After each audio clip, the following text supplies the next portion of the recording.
Assalamualaikum warahmatullahi wabarakatuh. Saya Rosi Fitriani, CGP Angkatan 11 dari Kabupaten 50 Kota akan menyampaikan koneksi antar materi modul 2.3 coaching untuk supervisi akademik. Tujuan pembelajaran CGP menyimpulkan dan menjelaskan keterkaitan materi yang diperoleh dan membuat refleksi berdasarkan pemahaman yang dibangun selama modul 2 dalam berbagai media. 1. Pemikiran reflektif terkait pengalaman belajar. Pengalaman atau materi pembelajaran yang baru saja diperoleh dalam modul 2.3 ini, saya mempelajari tentang supervisi akademik yang bertujuan untuk pengembangan kompetensi diri dalam setiap pendidik di sekolah. Pendekatan yang digunakan adalah coaching yang memiliki 3 prinsip, yaitu kemitraan, proses kreatif, dan memaksimalkan potensi. Kompetensi inti coaching yang harus dimiliki diantaranya kehadiran penuh, mendengarkan aktif, dan mengajukan pertanyaan berbobot. Percakapan berbasis coaching menggunakan alur tirta, yaitu tujuan, identifikasi, rencana aksi, dan tanggung jawab. Terdapat 3 tahapan dalam supervisi akademik, yaitu pra-observasi, observasi, dan pasca observasi. Emosi-emosi yang dirasakan terkait pengalaman belajar yang pertama itu cemas. Itu sebelum mengetahui isi materi dalam modul ini, saya sedikit cemas karena khawatir tidak mampu dalam memahami dan mengaplikasikannya. Yang kedua, tertarik. Setelah mempelajari dalam eksplorasi konsep, saya mulai tertarik dalam mendalami isi dari modul ini. Yang ketiga, gembira. Saya merasa gembira saat mampu melakukan praktik coaching bersama rekan CGP dalam ruang kolaborasi dan demonstrasi kontekstual.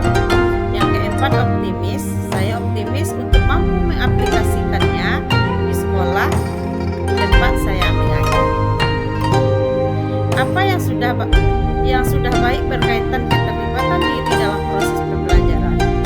Saya mampu berkolaborasi dengan rekan CGP saat mempraktikkan proses coaching menggunakan alur tirta sesuai dengan prinsip coaching dalam ruangan kolaborasi dan demonstrasi kontekstual, baik berperan sebagai coachee maupun sebagai pengamat atau observer. Apa yang perlu diperbaiki terkait keterlibatan diri dalam proses belajar? Yang perlu diperbaiki dalam kemampuan dalam mengajukan pertanyaan berbobot agar dapat menggali informasi permasalahan pada diri sehingga dapat menemukan solusi atau permasalahan yang dihadapi. Keterkaitan terhadap kompetensi dan kematangan diri pribadi. Setelah saya mempelajari modul 2.3 tentang coaching dalam supervisi akademik, kompetensi saya mulai berkembang, ditandai dengan mampu mempraktikkan proses coaching menggunakan alur tirta baik sebagai coachee maupun pengamat. Saat saya mempraktikkan proses coaching, saya harus mampu mengendalikan diri dari asumsi-asumsi pribadi dan rasa emosi sehingga muncul kematangan berpikir dan bertindak agar sesuai dengan prinsip coaching, yaitu kemitraan, proses kreatif, dan memaksimalkan potensi. Yang kedua, analisis untuk implementasi dalam konteks. Memunculkan pertanyaan kritis yang berhubungan dengan konsep materi dan menggalinya lebih jauh. Bagaimana agar prinsip coaching dapat diterapkan dalam kegiatan supervisi di sekolah? Prinsip coaching dapat diterapkan jika kepala sekolah memiliki pengetahuan tentang coaching untuk supervisi akademik dan mau mengaplikasikannya. Kegiatan supervisi jangan hanya bertujuan sebagai bagian penilaian guru saja, namun supervisi harus dijadikan sebagai cara untuk meningkatkan kompetensi akademik guru sehingga tidak hanya melakukan observasi kelas saja, tapi harus ada percakapan pra-observasi dan pasca observasi. Dalam percakapan pra-observasi, kepala sekolah harus mendiskusikan perencanaan yang akan dilakukan oleh guru. Sedangkan saat pasca observasi, kepala sekolah memberikan umpan balik atau tindak lanjut terkait pelaksanaan observasi kelas yang dilakukan oleh guru.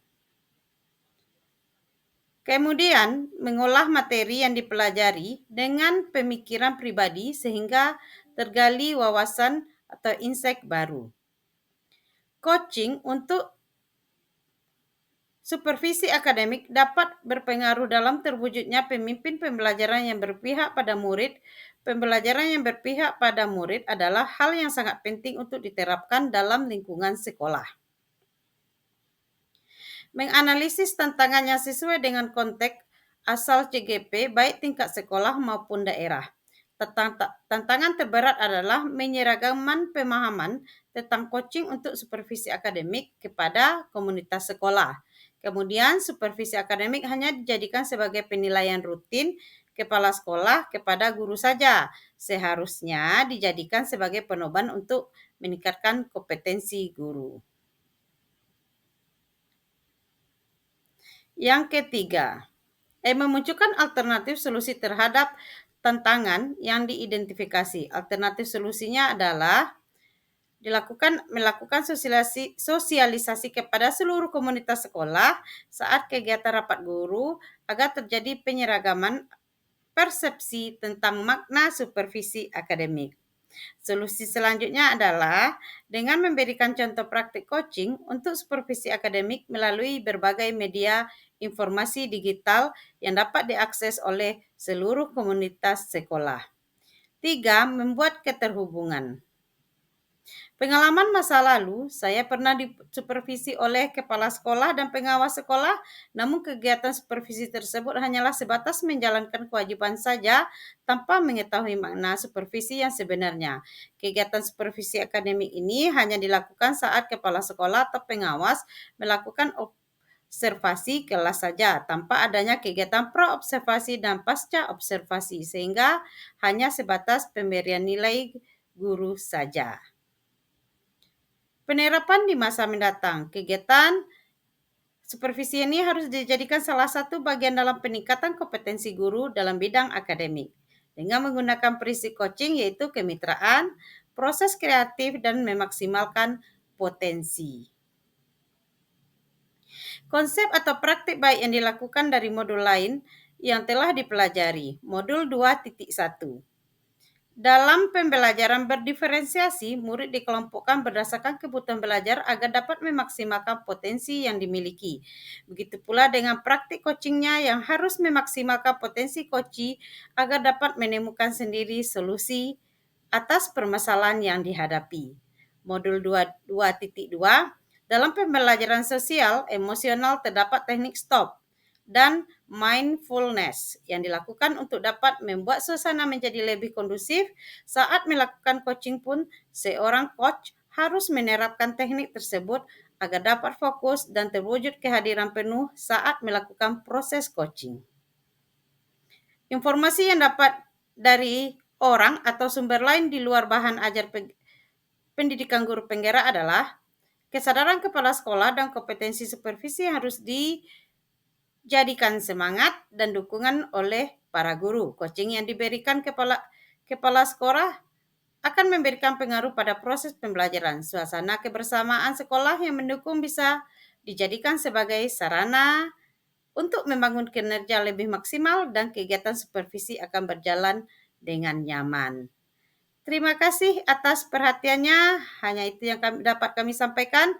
Salam guru penggerak. Assalamualaikum warahmatullahi wabarakatuh.